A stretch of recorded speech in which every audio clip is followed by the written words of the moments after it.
is to see the comp. Okay, so who do we get, and what do they kind of look like once we get them on the field? All right, so let's go ahead and get that taken care of. So, Ravens, Nate Wiggins. First round, we talked about it a little bit. Of course, comparison, Christian Gonzalez from the New England Patriots. I think that's what he is. I almost went to say Marcus Peters, but I don't think he's he's quite Marcus Peters exactly. He's a good man-to-man coverage guy. That is so valuable. He's got tremendous speed, tall, lean. If you watch a lot of Christian Gonzalez, you see a lot of him in that. He's not quite fundamentally sound quite yet. And the reason I kind of thought about Marcus Peters a little bit is Marcus Peters, like, he does some of the same thing. Stick his head in the backfield, which you're not supposed to do. Kind of takes a little bit of riverboat gambler in him. But I think that's going to be coached up. I don't think that's necessarily who he is, but I definitely think on a lot of teams he'd be starting day one at corner. He's definitely a future starter for the Ravens. I don't think there's any question about it. Nate Wiggins, excellent pickup. I don't think they thought he'd be there at 30, didn't have to move up to get him. The Ravens, I'm sure, are very happy with that. This is a fascinating pick for a lot of reasons. Second round pick 62, Roger Rosengarten, offensive tackle, Washington. The comp is I use Matt Lepsis. I'm going to explain who that is. So Matt Lepsis was a light NRF tackle for Denver many, many years. Denver Broncos, played for Mike Shanahan as an offensive lineman. That is what we're getting here with Roger Rosengarten. San Francisco was mocked to him a couple times, and I see why when I watch the tape. That's what he is. He's Matt Lepsis. You used to say about those Denver linemen, and when you watch him, quick off the ball, that's what he is. Not huge. He gets up there quick, gets his hands up when he runs zone. He's an excellent pass blocker for his size. That's fascinating.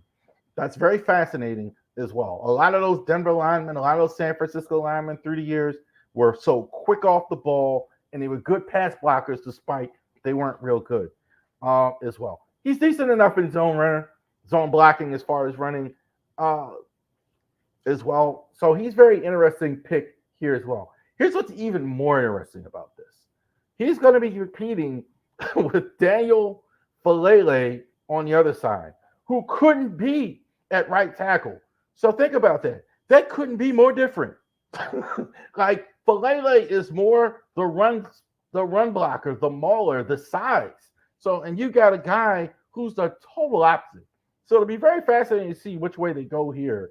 I can't wait to see how this is going to go with him. But definitely, if they play the way if they do what he does, which I think is maybe more zone running, he's going to play right away for sure. Very fascinating, that is. Azir Isaac, I think I'm saying his name right. This guy, I think, is the most play like a Raven of the group here. Some of y'all I understand the Penn State linebacker thing, outside linebacker thing. I understand it. This guy, the easiest one, he's Tyus Bowser for sure. That's exactly what they're trying to do when I see this guy. He passes, he's a pass rusher, but not really. Tyus was a pass rusher / edge outside linebacker. The thing that he does well that I've seen in all the stuff that I've watched it several times, set the edge. That's what they want. He's a guy for sure. When the team's trying to break outside with the run game, quarterbacks, whatever, trying to break out, he's going to be right there, set the edge. He's going to give you some pass rush in those exotic blitzes here and there. He's going to straight up pass rush, take down a tackle, but he is versatile back there. That's what they like. So this was one of the easy ones. Tyus Bowser at his point, that's exactly what this guy is. Not going to be a guy, I don't think, with 11, 12, 13 sacks, but he's going to give you a lot of different things. Very versatile. Maybe a Dallas Thomas is another comp as well. Maybe he'll be more. Dallas maybe gave you a few more sacks than Tyus did, but that's what this is. He definitely Ravens had to see that when I saw it. It was very obvious seeing that here. I didn't like this one as much. Devontae Walker. The comp here, I think is fair. Mike Wallace. That's kind of what I'm seeing here. He looked good, and I think what people are referencing, he looked very good against our Nate Wiggins. Played very well defending him against Nate Wiggins. I think there's a lot of teams that liked him, etc. So I don't have a problem with that. I don't have a problem with that. Here's what this is more like, not even a player organizationally. They kind of take guys like this and they don't develop them well. That's kind of my problem. He wasn't good at the Senior Bowl, better at the combine, all the tools, but the drops consistently is an issue. And I worry about, when you take a guy that's a project, I think is too strong. I think he's a contributor, but they don't really know how to develop a guy like this. That's kind of my problem. Like I'm sorry. I mean, we just don't have his history of developing receivers. He's got all the physical attributes you want. If his hands are more can settle into that with hands and catches, I think he'll do just fine in the league. But I wonder, how are we going to develop one? I kind of don't like the spot here with that. Physical tools are there, definitely. This also, physically, wouldn't shock me if he was number one receiver. He's outside, can put him at the X, no problem. Interesting pick. But Mike Wallace, not a great route runner either. Routes, I think he can run the deep routes, but not like the intermediate stuff. I didn't see that, and that's kind of where the league is going with that stuff. TJ Tampa, complete shock that he was here. Complete shock that he was here. A lot of teams even had him mocked in the first round, early second. They get him in the fourth, the second pick of the fourth. So the Ravens are overjoyed. So definitely going forward, you could have Nate Wiggins and TJ Tampa as starters. You got two potential starters in the fourth round. So he is not Nate Wiggins. Nate Wiggins is the speed guy. This guy, the comparison I had for him was Ike Taylor. Ike Taylor, I think, was the best cornerback for the Squealers. Ike Taylor was the best cornerback that never took away the ball. I don't know if he's that. I don't know if he's that as far as that. I don't know if he'd be that bad as far as like not getting the fix and things like that. But this is a zone coverage safety.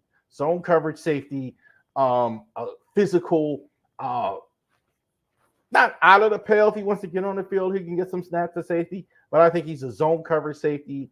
Reads the field well for a young player. I was very impressed with that, how he reads quarterbacks and everything like that. Plays well in zone, physicality.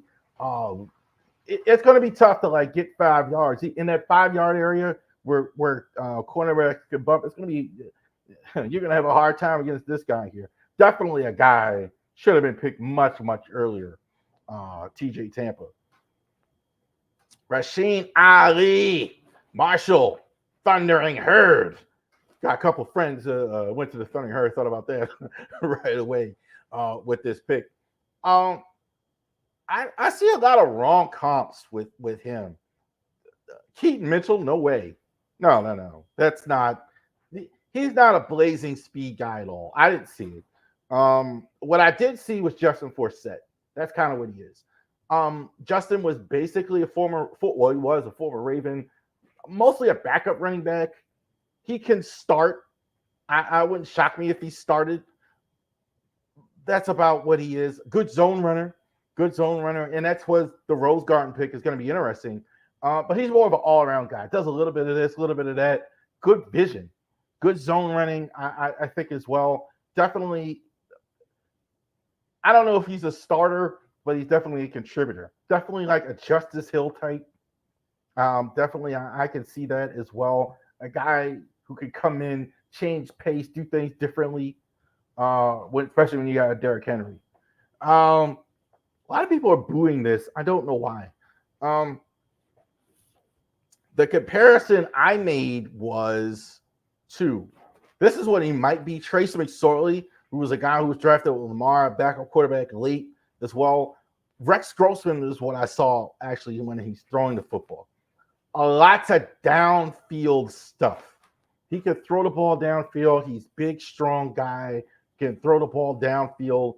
Not super accurate, which is why he's later.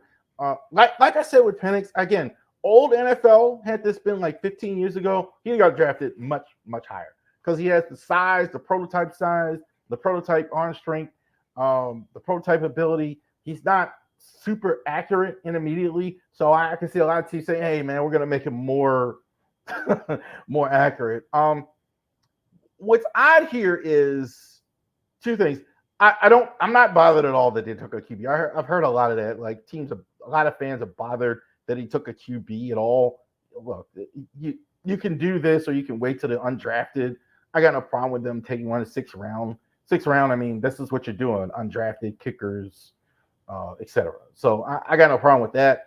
I don't know how he plays like Lamar. That's it. I don't know. He runs better than what you think, but it's a little that's kind of like a little odd. Now you got two guys, Josh Johnson, you got Devin Leary, that are not like Lamar Jackson. How much change is going to go? Lamar has to miss a game. Interesting. That. Two more. Nick Samek.